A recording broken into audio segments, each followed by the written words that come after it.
So I know it's in vogue right now for Vikings fans to just be like, what are Kwesi and new head coach Kevin O'Connell doing? Same old-ish, different day. Say hello to the new boss, same as the old boss. It's just a continuation of Spielman. Ignoring the offensive line, not making a splash in free agency. Oh, here we go again. Not going to win the division. Just running it back with Kirk Cousins. No. But I think it shows looking at things a little bit differently. The glass is not half empty, it's half full, and it's full of whiskey. 4 fingers, baby.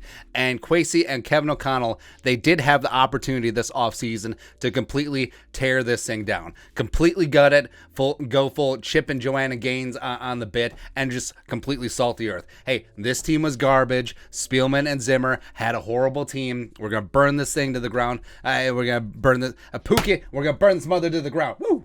Harold and Kumar go to White Castle. And here's what they could have done.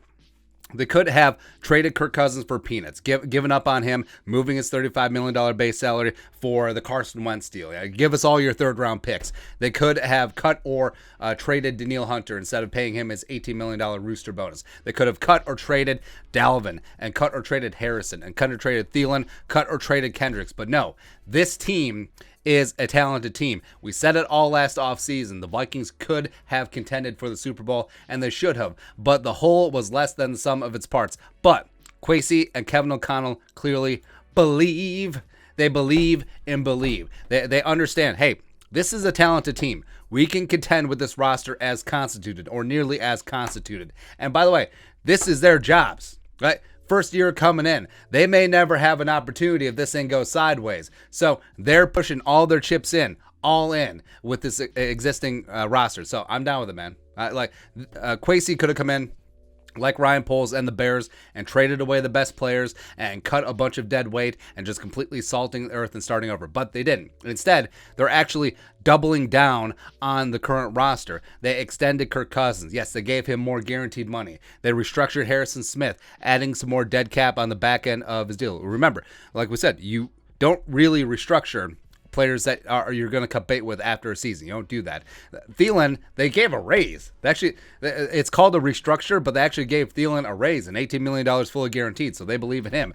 They let Dalvin's $8.3 million 2022 base salary become fully guaranteed because he was still on the roster. They're going to pay $18 million roster bonus to Danielle Hunter. So they understand that they want these guys, because you could look at it as like, hey, Kevin O'Connell, Kwesi, these guys are not their guys. You know, they could have punted them, got what they could, selling them off for 10 cents on the dollar, and then brought in their own guys. So no, these contracts, these monies, these commitments are not lifetime achievement awards. They believe this team is talented as is. And guess what? With all the money that they're freeing up, they could have freed up more. They could have gone big game hunting in free agency, but they added guys like Harrison Phillips, added guys like Jordan Hicks, who are much more complementary pieces. Just a little...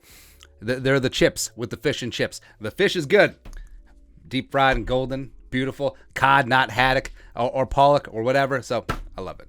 I love it. And also, looking back at last season, and I understand, maybe we're beating a dead horse, but it is just looking back at these games, just like your teeth hurt. Just like how many games they gave away. Just with all of the dysfunction in the locker room that we're starting to find out now. Think of the game management. Think of the management of the people. Those are the 2 jobs of the head coach. And it just wasn't done. It just wasn't done last year. And this team still somehow, some way, went 8-9 and were in contention until the last 2 weeks of the season. It's just amazing, man. And the fact that the Vikings last year led by 6 in every game except for the Sean Mannion Packers game is just... It's just so frustrating, man. 7 of the Vikings' 9 losses were by 1 score or less. 8 of those 5 losses were on the final play or final drive. And this is a good football team that had a horrible defense, bad management of the game, especially in 2-minute end of halves. And frankly, they should have done worse. They should have done worse. But just all of these games that they gave, well, I shouldn't say they should have done worse. They should have done a lot better. Like, if everything goes according to Hoyle, if they had some semblance of quality management with the games, I mean, they're at least above 500. Like, what? Get 2 wins back? All right, so Bengals, the Dalvin fumble that wasn't. Cardinals, Greg Joseph. The second Lions game. Oh yeah, letting Jared Goff march down the field. How about that? The Ravens just like can't stop the run, get punched in the face over and over again. Oh, Cowboys, Cooper Rush. It's all coming back to me now. Niners just destroyed the Vikings, frankly. Yeah, it happens. They almost gave the Steelers game away, which is actually kind of funny. And then the Rams game, whatever. Packers game, hey, maybe if you start Kellen Mond, you don't lose by 27. Maybe you still lose, but you knew what you had in Sean Mannion. But it's frustrating. It is frustrating looking back. But putting that in the rear view, like we said, Kwesi and Kevin O'Connell had every opportunity to just completely tear this thing down, but they didn't. In fact, they put their eggs, they're like, hey, we're going to commit to these guys. We're going to put our eggs in these guys' baskets, and it's not even Easter yet, and we're going to get after it. And also, they haven't signed a starting caliber offensive lineman yet. So, I'm really banking on believe. So, they could be faith in Wyatt Davis. I mean, obviously, both checked him out in the draft last offseason. And maybe they, like Blake Brandel, they believe in Ezra Cleveland. Maybe they think that they can change Bradbury. Mom, I can change him. But that's the only blind spot for now. And also cornerback. So, Vikings in free agency. They have the cap space now. They can convert Daniil's rooster bonus. They can free up some more money. They can restructure Kendricks again. I don't care. They could sign a guy like J.C. Treader to man the interior. They could sign a guy like Bryce Callahan for cornerback in the slot. And then they go in the draft not needing anything. All right, so you can just take your BPA, right? But it's very clear that they feel, and they said this in the press conferences too, and you hear this a lot. It's like, oh, this is a good football team. We can contend right away. Except they mean it. They backed up their words with their actions. And so that's why I understand.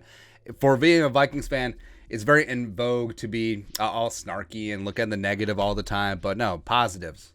Positives, man. Because I think the Vikings, I mean, protecting Kirk Cousins, Justin friggin' Jefferson in a Cooper Kupp type role. Adam Thielen pissed off for greatness, doing great things in the red zone. Irv Smith back and also pissed off. You got Dalvin and Madison and King Kenne running the ball. Woo. KJ in year 2 or year 3. Year 2 of him actually being good. And the defense with Donatello they can't get any worse. We've said that many times as a Vikings fan. But I'm really fired up, man. I'm excited to see what Kwesi and Kevin O'Connell can do. Fresh ideas, new infusion of talent in the coaching staff, and let's just go. Let's just go, man. So have a little faith in them.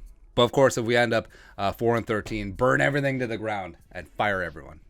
So, but yeah, wait till it gets to that point. Not before we even play a game, man. But your thoughts are thoughts. Kevin O'Connell and Kwesi clearly believe that the Vikings can contend in 2022. Let us know your thoughts in the comment section below. Subscribe for daily Vikings takes. Want to support the work? Put a little something in the Venmo. But until next time, Skull Production Value.